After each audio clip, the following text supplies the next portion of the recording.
So, in terms of diet, one, how important is nutrition to hoof health? And two, are there specific things that you're noticing horses are lacking that are contributing to their hoof problems? Yeah, in terms of importance, I would say to give like a quick, super non scientific data point, I guess, if I just had to hypothesize, 75% of the horses that I see become sound just with a diet change. Wow. Like just with me going out and saying like, hey, you're feeding this, it's kind of like candy, the horse is footsore. Let's remove that and instead give them like some kind of forage cube and minerals. And within a few months, that horse is suddenly like super sound and comfortable and way better ankles Interesting. and healthier sole depth, better frog. So I always joke with my husband that a lot of times I like work myself out of a job because I give the owners the information they need to not need me anymore. Yeah. Um, which is a really great feeling, but also not the best business model, probably. Um, but in terms of diet, I think the most common thing I see is that there's sort of this push of, in a lot of instances, that you know, owners thinking that horses like need a grain. Hmm. I'm not anti-grain, Hmm. and I think that a lot of times that people are looking for these complete feeds or something that's going to provide their horse with all the nutrients they need. And that's not a bad thing to be looking for that. I just find that a lot of horses, a lot more than we realize, are incredibly sensitive to sugars and starches. Hmm. And of course, there are horses that are totally sound and don't have any issues, and they're eating grain and they're not having problems. And that's not really the demographic that I see. So Hmm. I'm not really talking to that. But when horses come to me with hoof issues that are footsore and have thin soles and have crummy frogs and just can't get sound and they're intermittently lame, I almost 100% of the time can say that I cannot get their feet healthier when they're on like a commercial grain. Um, so in those instances, getting them just like the lowest amount of sugar and starch possible, you instantly see a healthier wall start growing in at the hairline. And Interesting. then, yeah, and then the biggest thing that I see is low copper and zinc in the diet.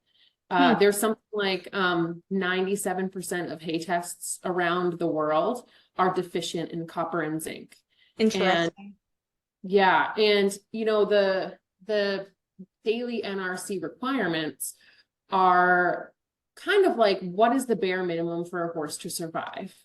And Mm. so a lot of people in their grains, in their feeds, they're feeding the daily requirement.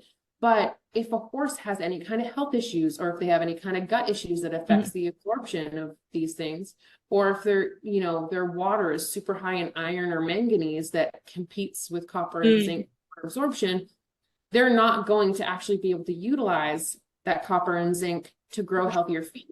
Hmm. It's kind of like the last place that it goes.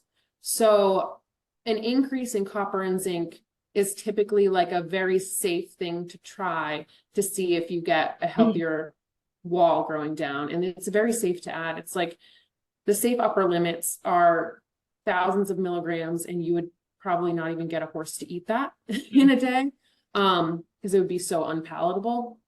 So yeah, if you had to focus on something to kind of like Google and look a little bit more into, I would say minor mineral balancing, and kind of minimizing sugars and starches for horses Mm. that have issues.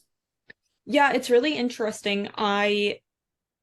Was we have a great local grain company in Aiken, and when I was trying to get him on the podcast, and he was talking about, the difference between these lower, or not lower, but smaller feed companies versus commercial feed companies, is that these smaller companies are really making the nutrients more bioavailable than what these other companies are making. So you might see XYZ in terms of minerals, but how much of that is actually able to get absorbed from the horse? And I was like, it's so interesting because I personally have been able to solve autoimmune disease through diet. So I know for humans how important diet is, but I don't think we think in terms of horses and specifically hoof health. The hoof is so far away from the gut. You know, if they're eating this, they're getting their protein, they're getting their fat, they're getting their whatever. I need to feed 2 pounds of this twice a day in order for them to get it. But then you look at the ingredients and it's like processed sugar, and it's like a sugar cereal that they're getting twice a day. Right. So no wonder. Very interesting. So what kind of education did it take for you to get to this point?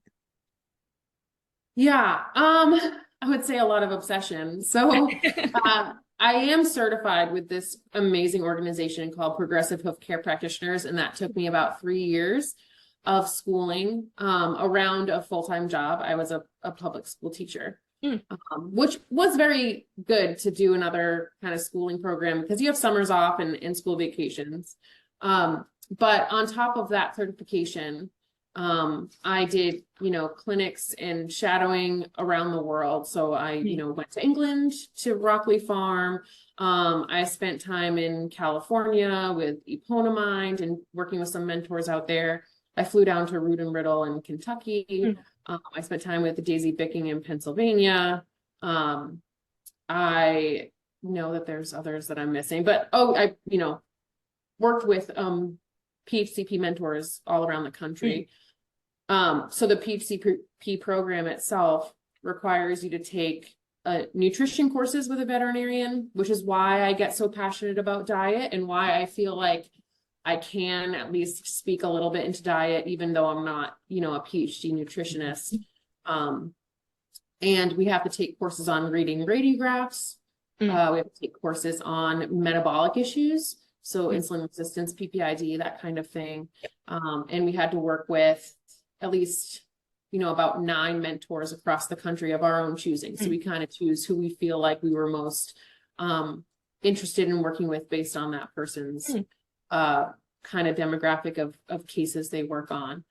But yeah, it's something that you never quite stop learning. I mean, there's so much to know, and I feel like I've just scratched the surface through like 10 years of intensive travel and working on different, working with different people.